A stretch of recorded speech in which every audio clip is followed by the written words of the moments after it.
This is the Lone Crater YouTube. We hope this video helps. You start by preparing Windows 11 so VS Code runs smoothly. Install the 64-bit VS Code installer in Git.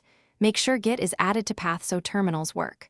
Once done, enable developer mode in settings to allow local debugging and tweak file associations during install. This helps when you open projects directly from Explorer.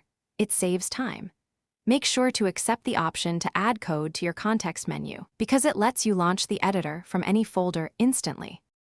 Next, open your project folder and create a VS Code workspace to store settings and launch configurations. This keeps team setup consistent. Install essential extensions like GitLens, Prettier, and the language pack you need. Extensions add linting, formatting, and IntelliSense so you code faster. Once installed, set the default terminal to Windows Terminal or PowerShell and configure tasks for build and run.